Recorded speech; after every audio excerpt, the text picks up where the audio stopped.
আসসালামু আলাইকুম রহমতুল্লাহি ওবরাকাতুহ। আলহামদুলিল্লাহি ওয়াহদা ওয়াসসালাতু ওয়াসসালামু আলা মান লা নাবিয়্যা বা'দা ওয়া আলা আলিহি ওয়া সাহবিহি ওয়া মাওয়ালা। 42 নম্বর কবিরা গুনাহ, যেটা আত-তাসাম্মু আলান নাস ওয়া মা ইউসিররুন। এটা হলো মানুষের গোপনে লুকায় লুকায় গোপন কথা, গোপন দোষ, গোপন ত্রুটি বের করার অভ্যাস। এটা কবিরা গুনাহ। এটা মানুষের ফিতরত। অনেক মানুষের আরেকজনের দোষ ত্রুটি গোপনে গোপনে খুঁজতে, শুনতে, বের করতে খুব মজা লাগে, ভালো লাগে না। এটা গীবত এক জিনিস, এটা আরেক জিনিস। এটা হলো গীবত করে না, মানে আরেকজনের দোষ ত্রুটি শুনে। ধরেন এখানে কিছু মানুষ কথা বলতেছে, হে দূরের থেকে কান লাগায় শুনে রয়েছে, মানে গোপন কথা শুনতে খুব ভালো লাগে। ঘরে কয়েকজন মানুষ কথা বলছে, ঘরের বাইরেতে আসে কান লাগায় রেখেছে, এরা কি আলাপ করে সে শুনবে। এগুলাকে বলা হয় মানে গোয়েন্দাগিরি করা, দোষ বের করার প্রবণতা। মানে কোথাও দুইজনে কথা বলতেছে, কার ব্যাপারে কথা বলতেছে, কি বলতেছে, এটা আবার আরেকজনের কাছে লাগানো যাবে বা কোথাও একটা সমস্যা তৈরি করা যাবে। এই যে মানে গোপনে গোপনে মানুষের বিভিন্ন গোপনীয় বিষয় শোনার যে আকাঙ্ক্ষা, শোনার যে আগ্রহ এবং শোনা, এটা একটা কবিরা গুনাহ। এটাকে কোরআনের ভাষায় বলা হয় তাজাসসুস। কোরআনে কারিমের ভাষায় এটার নাম হলো তাজাসসুস। সূরা আল হুজুরাতের 12 নম্বর আয়াতে কারিমে আল্লাহ পাক বলেছেন ওয়ালা তাজাসসাসু, ওয়ালা তাজাসসাসু। গীবতের আগে আল্লাহ এটা বলছেন ওয়ালা তাজাসসাসু ওয়ালা ইয়াগতাব বা'দুকুম বা'দ। গীবতের আগের গুনাহটা হলো তাজাসসুস। এই তাজাসসুস এটা একটা কবিরা গুনাহ। আরেকজনের গোপনীয় বিষয় শোনার চেষ্টা করা, গোপনে গোপনে মানুষের দোষ ত্রুটি খুঁজে বেড়ানো, কার কি দোষ আছে, কার কি ত্রুটি আছে, এগুলো খুঁজে বেড়ানো, এটা ইমানদারের কাজ না, এটা কবিরা গুনাহ। সহিহ আল বুখারীতে আল্লাহ রাসূল সাল্লাল্লাহু আলাইহি ওয়াসাল্লাম বলছেন, যেই ব্যক্তি এরকম গোপনে গোপনে মানুষের দোষ ত্রুটি খুঁজে বেড়ায়, ওয়াহুম লাহু কারিহুন, মানুষ চায় না তার গোপন এই জিনিসটা কেউ জানুক, কেউ শুনুক, কিন্তু সে শুনে ফেলায়। গোপনে গোপনে শুনে, গোপনে গোপনে তার দোষটা বের করে, তার দোষটা খুঁজে। নবী সাল্লাল্লাহু আলাইহি ওয়াসাল্লাম বলেন কিয়ামতের ময়দানে তার 2 কানের মধ্যে সীসা ঢালাই দেওয়া হবে। নাউযুবিল্লাহ, কঠিন শাস্তি। তার 2 কানে সীসা গরম করে, জাহান্নামের আগুনে উত্তপ্ত করে সীসা ঢালাই দেওয়া হবে। এজন্য গোপনে কারো গোপনীয় জিনিস এরকম শোনা যাবে না। এই শোনাটাও একটা কবিরা গুনার কাজ। 43 নম্বর কবিরা গুনাহ যেটা, সেটা হলো আন-নামিমা। এটা হলো ছগলখড়ি। ছগলখড়ি আর একটা জিনিস, এটা গীবত না। ছগলখড়িটা হলো আরেক জিনিস, নামিমা। নামিমা হলো আমি একজনের কাছে গেলাম, যাই তার থেকে আরেকজনের ব্যাপারে কিছু কথা শুনলাম, বের করলাম, করি আবার ওই লোকের কাছে গিয়ে এটা লাগাই দিলাম, যাতে এই দুইজনের মধ্যে একটা ফ্যাঁস লাগে, দুইজনের মধ্যে একটা সম্পর্ক নষ্ট হয়। এই মাঝখান দিয়ে সম্পর্ক বিনষ্টকারী কথা আদান প্রদান করা, এটার নাম হলো নামিমা। এটাও একটা বড় ধরনের কবিরা গুনাহ। এই জাতীয় কাজ 3 রকমের হতে পারে। একটা কাজকে শরীয়তের ভাষায় বলে বহতান, কাযাব। এটাকে কাযাবও বলে, কোরআনের ভাষায় বহতানও বলে। বহতানটা কীরকম? বহতানটা হলো উনি আমাকে বলেই নেই, সম্পূর্ণ মিথ্যা। আমি যাই ওনারকে বললাম যে ভাই উনি তো আপনারে এটা এটা বলছে, আসলে বলে নাই, কিন্তু কিচ্ছু বলে না, মিথ্যা কথা, সম্পূর্ণ একটা মিথ্যা কথা লাগাই দিলাম। লাগাই দেওয়ার পর উনি এবার মনে মনে করতেছে, দেখো এর আমি ভালো মনে করি, আমার নামে বলে আমার এই কথা, আসলে সম্পূর্ণ মিথ্যা কথা।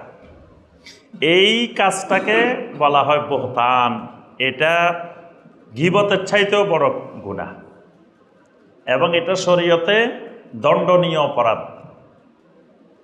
এবং কাযাব মানে কারো বিরুদ্ধে এরকম মিথ্যা আরেকজনের কাছে লাগাইছে, এটা প্রমাণিত হইলে তাকে 80 বেত্রাঘাত, এটা দণ্ডনীয় একটা অপরাধ। এটা হলো বহতান, এটা কাজাব।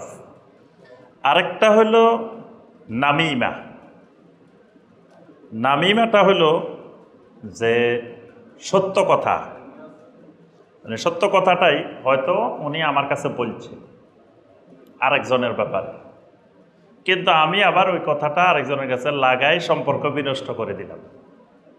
বহতানটা হলো বলেই নেই, আর এটা হলো বলছে, বাস্তবে কথাটা বলছে, কিন্তু উনি তো বলার সময় আমার বলা নেই যে ওনার কাছে পৌঁছায় দেওয়ার জন্য এটা, কিন্তু আমি ওনার কাছে পৌঁছায় দিলাম। এই পৌঁছায় দেওয়ার এই গুণাটার নাম হলো আন-নামিমা। আরেকটা হলো গীবত। গীবতটা হলো সত্য কথায় আমি একজনের অনুপস্থিতিতে একজনের পিছনে বললাম। এটা কিন্তু ঝগড়া লাগাই দেওয়ার উদ্দেশ্যে না, আমি এমনিই ওনার পিছনে বলে বেড়াইতেছি একটা কথা, সত্য কথা, ওনার গোপন কোনো দোষ ত্রুটি বাইরে আমি প্রকাশ করতেছি, বলে দিচ্ছি, কিন্তু ঝগড়া লাগানোর জন্য না দুজনের মধ্যে। এটার নাম হলো গীবত। তাহলে আমরা তিনটা জিনিস পাইলাম। এই নামিমা যে জিনিসটা, এটা এই মানে দুইজনের মধ্যে সম্পর্ক বিনষ্ট করার উদ্দেশ্যেই ব্যবহার করা হয়, এবং কিছু মানুষ সবসময় থাকে এই উদ্দেশ্যেই। যখনই দেখে এই দুইজনের মধ্যে সম্পর্ক খুব ভালো, তখন সে সহ্য করতে পারে না। কেমনে এই দুইজনের মধ্যে বা এই দুই পরিবারের মধ্যে বা এই দুই সমাজের মধ্যে বা এই দুই গ্রামের মধ্যে বা এই দুই দেশের মধ্যে কিভাবে সম্পর্কটা বিনষ্ট করা যায়। কিছু মানুষ সবসময় এই চিন্তায় থাকে। এটা একটা রোগ, অন্তরের রোগ। এগুলো কিন্তু এক একটা অন্তরের বড় রোগ। যাকে এই রোগে ধরে যায় সে মৃত্যু পর্যন্ত আর এই রোগ থেকে ফিরে আসতে পারে। এই জন্য যে আপনাকে এসে বলতেছে আরেকজনের কথা, মনে করবেন যে আপনার কথাটাও সে আরেক জায়গায় বলবে, লোকটাকে চিনে ফেলবেন। এটা রোগ, এটা অন্তরের রোগ আছে, তার রোগ থাকার না। আপনার কাছে যে আরেকজনের কথা বলতেছে, নিশ্চিত লোকটা আপনার কথা আরেকজনের কাছে বলবেই। এজন্য যখনই ইমাম গাজ্জালী রাহমাহুল্লাহ বলেন, যখনই তোমার কাছে কেউ এসে আরেকজনের দোষ ত্রুটি, আরেকজনের বিষয়ে আলোচনা করতেছে, সাথে সাথে লোকটাকে থামাই দাও। তুমি শুনতে যাইও না, বলে যে ভাই আমাকে বলিয়েন না, এটা থামাই দিতে হবে। এবং লোকটাকে তুমি অপছন্দ করতে হবে, কারণ এই লোকটার অন্তরের রোগ আছে। লোকটা তোমার কথাও আরেক জায়গায় পৌঁছায়। যে লোক তোমাকে অন্যের কথা পৌঁছায়, সেই লোকটা তোমার কথা আরেকজনের কাছে পৌঁছায়, এটা নিশ্চিত। এবং এই জাতীয় লোককে আল্লাহ পছন্দ করেন না। তা আল্লাহ যাকে পছন্দ করেন না, তুমিও তাকে পছন্দ করতে পারো না। আর এই লোকের কাছে কোনো আমানত রাখা যাবে না। এই জাতীয় লোকের কোনো সাক্ষ্য গ্রহণযোগ্য হবে না, যারা এই রোগে আক্রান্ত। আল্লাহ পাক কোরআনে কারিমে সূরা আল কালামের 10 এবং 11 নম্বর আয়াতে কারিমে বলেন, ওয়ালা তুতি কুল্লা হাল্লাফিম মাহিন হাম্মাজিম মাশাইম বিনামিম।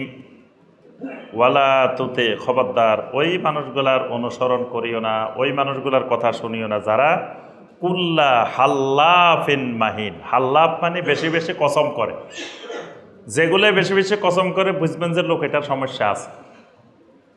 এ মিথ্যাবাদী, মানে সে তার মিথ্যা কথা বিশ্বাস করানোর জন্য মানুষকে বারবার কসম করে, আল্লাহর কসম আমি কিন্তু এই কথা এটা ভুল করতেছি না, আসলে এটা ভুলই না হয় তোমার কসম করার দরকার কি। ইমানদারের কথা তো কসমের চাইতে আরও উপরে। কসম ছাড়াই ইমানদারের কথা অনেক ঊর্ধ্বে। ইমানদার কসম করবে কেন? এই জন্য আল্লাহ পাক বলেছেন কুল্লা হাল্লাফিন, যারা বেশি বেশি কসম করে, মাহিন, যারা তুচ্ছ, নগণ্য, যারা অপদস্থ, এদের কথা শুনিও না। হাম্মাজিম মাশাইম বিনামিম, এবং এরা বেশি বেশি মানুষের কাছে এই ছগলখড়ি করে ঘুরে বেড়ায়।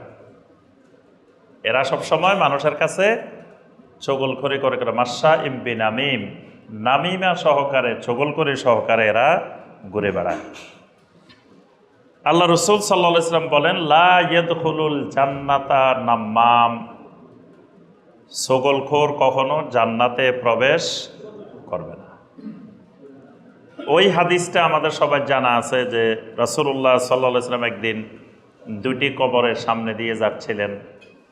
তখন নবী সাল্লাল্লাহু আলাইহি ওয়াসাল্লাম বললেন, এই দুইটা কবরের মধ্যে আযাব হইতেছে। তবে এই যে দুইটা গুনাহের কারণে আযাব হইতেছে, এই গুনাহ দুইটাকে তারা কবিরা গুনাহ মনে করত না, বড় গুনাহ মনে করত না। এর মধ্যে একটা গুনাহ হইল প্রস্রাব থেকে ভালো করে পবিত্রতা অর্জন করত না, আরেকটা হলো ফাকানা ইয়ামশি বিন নামিমা, আরেকটা লোক চগলখড়ি করে বেড়াইত। এই কারণে তাদের কবরে আযাব হইতেছে।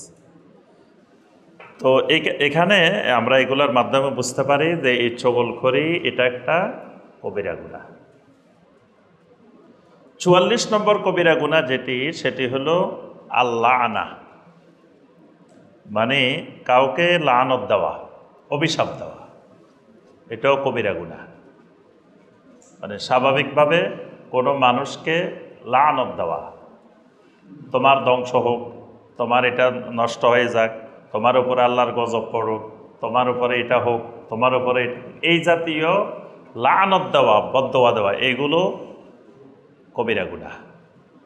আল্লাহ রসুল সাল্লাল্লাহু আলাইহি ওয়াসাল্লাম বলছেন, সাবাবুল মুসলিমে ফুসুকুন ওয়া কিতালুহু কুফর। কোনো মুসলিমকে গালিগালাজ করা, গালি দেওয়া, এটা ফুসুক, এটা কবিরা গুনাহ।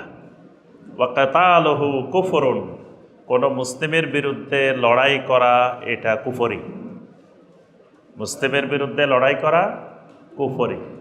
এজন্য কোনো মুসলিমে মারামারি করে যদি কেউ মারা যায়, তো যে মারা গেছে সেও জাহান্নামী, যে মারছে সেও জাহান্নামী, দুইজনেই জাহান্নামী। মুসলিমে মারামারি করে কোনোদিন শহীদ হয় না, জাহান্নামী হয়। তো সাহাবায়ে কেরাম বলছিলেন যে মারছে সে জাহান্নামী, হত্যাকারী, এটা তো আমরা বুঝে আসছি, কিন্তু যে মারা গেল সে জাহান্নামী হবে কেন? নবী সাল্লাল্লাহু আলাইহি ওয়াসাল্লাম বললেন যে মারা গেছে সেও তো তার ভাইকে মারার জন্যই আসছে, সেও তো একজন মুসলিমকে হত্যা করার জন্যই আসছিল, কিন্তু সে হয়তো মারতে পারে না, উল্টা সে মারা গেছে। আমাদের সমাজে দেখবেন, বাংলাদেশের বিভিন্ন জায়গায়, এই যে গ্রামে গ্রামে, সমাজে লাঠি সোটা নিয়ে মারামারি করে, শোনা যায় যে একজন মারা গেছে, দুইজন মারা গেছে। এখানে যারা মারা গেছে এরাও জাহান্নামী, যে মারছে সেও জাহান্নামী, যারা মারছে তারাও জাহান্নামী, যারা মারা গেছে তারাও জাহান্নামী। মুসলিমে এই মারামারি করাটা এটা কুফরি। নবী সাল্লাল্লাহু আলাইহি ওয়াসাল্লাম বলছেন কুফর। আর এক মুসলিম আরেক মুসলিমকে গালিগালাজ করা এটা ফুসুক। নবী সাল্লাল্লাহু আলাইহি ওয়াসাল্লাম বলেন, লা ইয়াকুনুল লাআনুন শুফাআ ওয়ালা শুহাদা ইয়াউমাল কিয়ামা। অভিশাপ দানকারীরা কিয়ামতের দিন সুপারিশকারীও হবে না, সাক্ষ্যদাতাও হবে না। এই উম্মতের বৈশিষ্ট্য হলো, এই উম্মত হলো শুহাদা আলান নাস, সাক্ষ্যদাতা। এই উম্মতকে আল্লাহ পাক শাফাআতের মর্যাদা দিবেন বিভিন্ন জনকে, কিন্তু নবী সাল্লাল্লাহু আলাইহি ওয়াসাল্লাম বলছেন যারা অভিশাপ দেয় মানুষকে, লানত দেয়, এদেরকে শাফাআতকারীও বানানো হবে না, সাক্ষ্যদাতাও বানানো হবে না। তো এটাতে আমরা বুঝতে পারি যে এই লানত দেওয়া, অভিশাপ দেওয়া, এটা একটা কবিরা গুনাহ। ৪৫ নম্বর কবিরা গুনাহ সেটা হলো আল গাদরু ওয়া আদামুল ওয়াফা বিল আহাদ। এই কবিরা গুনাহটা হলো ওয়াদা ভঙ্গ করা, কারো সাথে কোনো চুক্তি, কোনো কথাবার্তা, কোনো কিছু দিয়ে পরবর্তীতে সেটা রক্ষা না করা, এটাও একটা বড় ধরনের কবিরা গুনাহ। এটা তো বর্তমানে একেবারে অহরহ, মানে বরং ওয়াদা রক্ষাকারী লোক পাওয়াই সমাজে বিরল।